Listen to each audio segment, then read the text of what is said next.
सिंध जी सकाफ़त अॼु बि मुख़्तलिफ़ इलाइक़नि में जीअरी नज़र अचे थी, जंहिंजो हिकु ख़ूबसूरत मिसाल तेलके कुंडरी में लॻायल तफ़री मेलो आहे, जेको सईद रज़ा शाह ऐं शाह बिरादरी तरफ़ां मुनक़िद कयो वियो।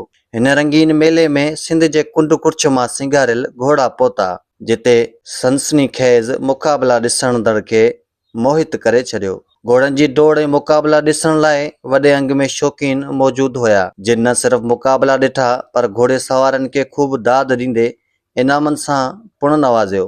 मेले जे पहिरीं ऐं ॿिए ॾींहं ते शानदार मुक़ाबला थिया, जॾहिं त आख़िरी ॾींहं ते टपाली घोड़े जूं दिलचस्प रेसूं करायूं वयूं, जंहिं सां मेलो पंहिंजी पुॼाणी ते पहुतो। उन मौक़े ते घोड़े सवारनि मीडिया सां ॻाल्हाईंदे चयो त घोड़े जी डोड़ हिकु क़दीम रवायत आहे, जेका सदियुनि खां सिंधी सकाफ़त जो हिसो रही आहे।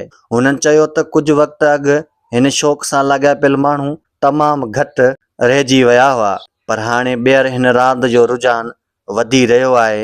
कुंडरी में वॾे अंग में शौक़ीननि जी मौजूदगी ॾिसी लॻे थो त घोड़नि जा वीरान मैदान ॿीहर आबाद थी रहिया आहिनि। मक़ामी रहवासियुनि ऐं ॾिसंदड़ पिणु चयो त अहिड़ियूं सरगर्मियूं इलाइक़े लाइ तमामु फ़ाइदेमंद आहिनि ऐं उन्हनि नौजवाननि खे रांदियुनि तरफ़ आणण में अहम किरदारु अदा कनि थियूं।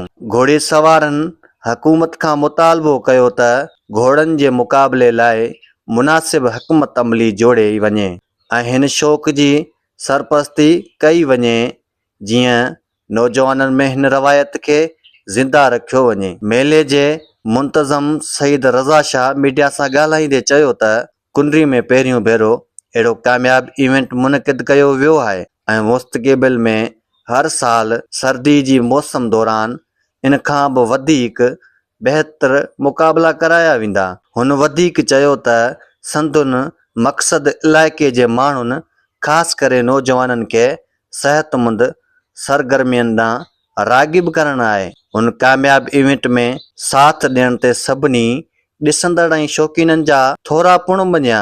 मेले जी पुॼाणी ते घोड़े सवारनि ऐं शौक़ीननि तरफ़ां सईद रज़ा शाह खे बोस्की पग, अजरक ऐं गुलनि जा हार पेश करे भरपूर खराज तहसीन पेश कयो वियो। WTN न्यूज़, राजा मधोश, कुनरी।